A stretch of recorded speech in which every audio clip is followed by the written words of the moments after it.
Well, yesterday the fans of Uganda Cranes left what we call Nambole singing, aye, aye, Uganda Cranes, oh yeah, you understand.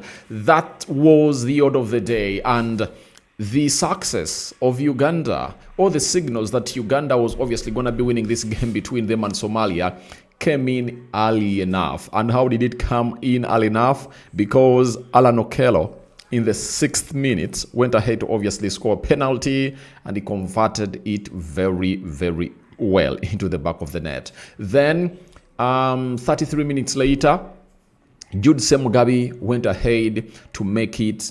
Jude Semugabi went ahead to obviously make it 2-0 for the Uganda Cranes, and that's how things really panned out at the Mandela National Team Stadium, where Uganda Cranes came up and obviously did a very huge activity that saw Uganda Cranes win Somalia by 2-0. I tell you what, the Uganda Cranes is really one of those teams that I think now the manager knows exactly who to start where, and he can sleep knowing that these are my players.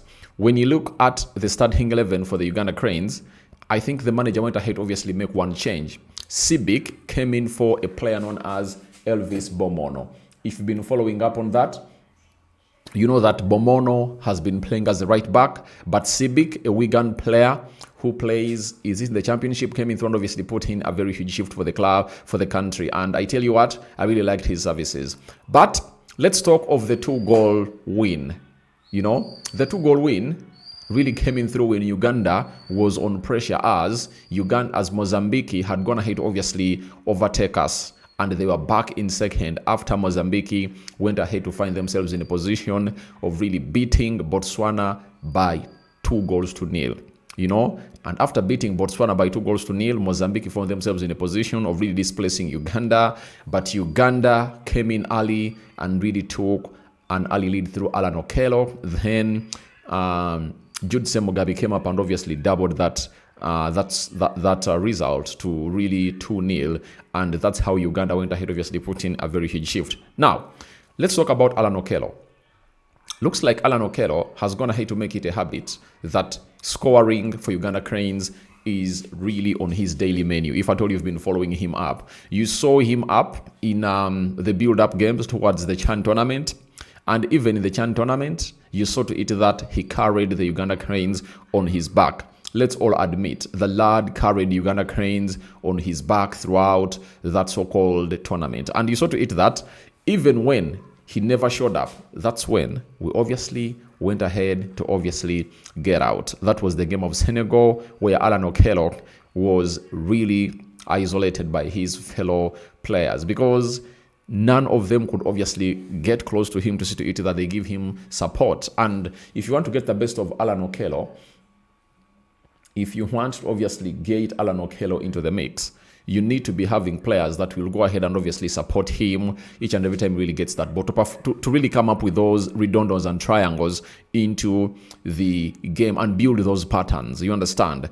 And you see to it that when these other players that really play from abroad come in through and really join him, they obviously give him support because they know exactly what makes a player good. Allan Okello is not this kind of person who is obviously going to beat you by pace or with pace, or he's obviously going to come up and obviously take off like 3-4 players. 1-2, he can, but he cannot obviously disband, you know, a bunch of legs when he's really being surrounded. That means you need to be having that player that really thinks at the same wavelength like Allan Okello. And one of the deadly attributes of Allan Okello is his game intelligence and scanning and his passing. If you really get people around him that really understand what we call one-touch football, then you'll get to know that Allan Okello is one of the geniuses in football that Uganda has ever gone ahead to produce. If he really follow up onto what he really puts up onto the pitch, especially into that so-called position in there. So Allan Okello is one of those that I think has to obviously come in through and really represent to the fullest for the longest period of time possible. But he needs support. I want to tell you, he needs support, because I've gone ahead to see many people come up and obviously not support the lad, and each and every time he's not supported, that's what Allan Okello produces. It doesn't really look good. But You see him even at Vipers when he's having Watambalas around him. Is it Anako? Others that he really plays around with. He's really a very exceptional player into his display as a player in there. So Allan Okello went ahead to extend his goal scoring campaign at the national team by scoring the opener. And I never did the player ratings here, but I was telling someone that however much everyone is talking about Rogers Mato, you understand that he was the man of the match because he scored a brace. I was like, for me, Allan Okello was my man of the match. Why was Allan Okello my man of the match in the game of Mozambique? We played 45 minutes, and a man known as Rogers Mato was just wasting chances. You remember that very well. So, he was just wasting chances, but this time round, he was just wasting chances, and when Okello got his chance, you saw what he did. He pulled the trigger, and Uganda got the lead. And I've already told you that the most important goal is the first goal in a game. And each and every time you really take the first goal, you obviously stand a chance to obviously upset your opponent. And that's what we've been waiting for. So Allan Okello got us the first goal in the game of Mozambique, and he got us the first goal in the game of Somalia. Now, you see his levels. The levels at which this guy really plays are really abnormal, and I really love seeing him really doing what he does and really putting it up in there. And Allan Okello, for me, 5-finger salute. You are the man. You are the new name at the national team. And I tell you what, he is the star boy of the national team. Onyango, David Oboa, Sekaja have been the household names, and Farouk Mia for the national team. But I tell you, with the performances that Allan Okello is really putting in at the club and country, he is obviously going to be one of those that is obviously going to be dominating. And I think a man who told him, whether it's his agent or who else that I don't know, that told him, please, don't make a transfer now. Stay at Vipers, right? Go ahead and play into the CAF Champions League, one. Secondly, go to Morocco and play into the African Cup of Nations. After you play in the African Cup of Nations, then teams will come craving for you. And that's exactly what Allan Okello has gone ahead to do. Teams are going to come in craving for this lad known as Allan Okello. I tell you, teams will come in through craving for Allan Okello after the AFCON. The AFCON group for Uganda Cranes, if at all you look at it, the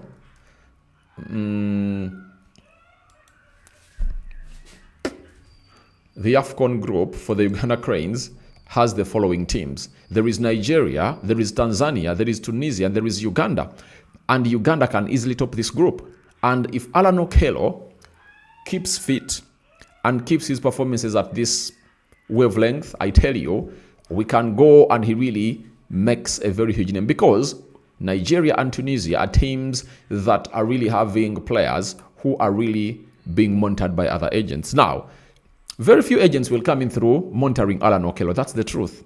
But they'll obviously say, we went to monitor Nigeria, all Tunisian players, but there is another player that really stood out, and that is Allan Okello for you. And that's where I think Allan Okello will come in through and obviously put in a very huge shift into the mix for the national team. So for me, Allan Okello, 5-finger salute. You've shown us that you are really living the dream. And this is the Allan Okello that we saw some years back, when he made his debut as KCC, annihilated the side of Ondo Paraka by 6-0, and Allan Okello scored four goals in there for you. And obviously, the lad is really on fire. That is Allan Okello. So from there, Jude Semugabi came in through and really scored.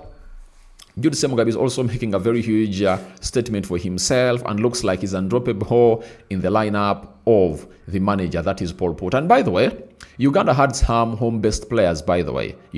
When you look at Jude Semugabi and Allan Okello, all those are home-based players. That is it. All those are home-based players. And the rest really play abroad. That is it. The rest really play abroad. But the manager went ahead and obviously made some changes. He went ahead and brought on Joseph Mpande, homegrown, home-based, Dennis Omedi, obviously, he plays for OPR and Rwanda. Regan Impande also went ahead of coming through. And those are the 3 changes that our manager went ahead to make because he felt like we really deserved the best in there for that game. So, thank you guys for watching through. Rokani David remains my name. Smash like button, comment, and share. For you watching us for the very first time, endeavor to subscribe to this channel so as not to miss out on stories that we do upload in here on a daily. Now, Uganda Cranes is placed second. Uganda Cranes is placed second with 15 points. Algeria went ahead to draw, with Guinea. And Uganda stands a very huge chance of going through to the World Cup directly if at all it wins its 2 games. Let's not look at other teams. I've already, when we grew up, when you're watching the Uganda Cranes, we are so much into those permutations that if at all Angola does this to so and so, then we do this. That's why Uganda took a lot of time without qualifying for the African Cup of Nations. Do you know why?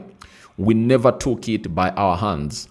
And in moments like these, all you need is to take it by your hand. And I want to let you know that Uganda and the level at which we are, we need to be doing better, right? So this time around, let's take it in our hands. Let's not look at how Somalia will do with Algeria. Let's go to Botswana, beat Botswana. Let's go to a side called Algeria and obviously beat them. And let's be having 21 points, So let's wait. Algeria, what they have to do is to beat Somalia. If they beat Somalia, then they'll obviously go through the group. They will go straight in as the winners of the World Cup. And by the way, that will obviously help us because by the time we play them, right? By the time we play a side known as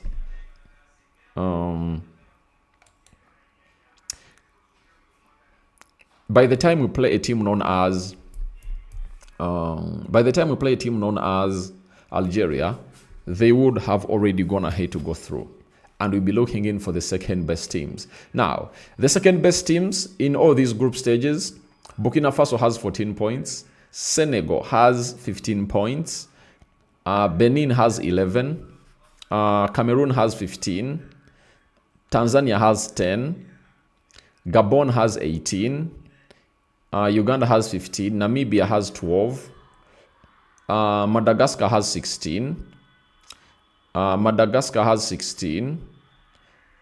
So,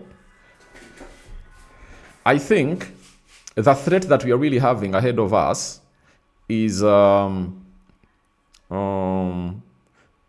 Congo and Senegal. I think one will obviously. So I think we can get the 4th slot and really play against these teams in that round robin and see to it that we really qualify through that. So I think Uganda is really having a very good chance, and all we have to do is simple. Uganda Cranes, go ahead and really beat Algeria.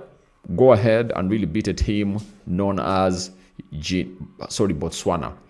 Beat those 2 teams. Uganda will get the round robin of 4. And even in that round robin of 4, I think we can come up and obviously upset some other teams that are obviously going to be representing to the fullest. Rokani David is my name. Allan Okello is my man of the match. I don't know who your man of the match is, but continue to subscribe to the Ugandan Stance as we bring you Ugandan best content throughout. Bye-bye and good morning. By the way, Uganda is playing next on the 9th of October. Is it the 9th? I think it's the 13th of October and the 6th of October. That's when Uganda is playing next. That is, we are playing Botswana away and Algeria away. Uganda hasn't obviously gone ahead to get very many decent results away from home. But this time around, we keep our hands crossed to see whether we obviously go in for the positives. I'm out.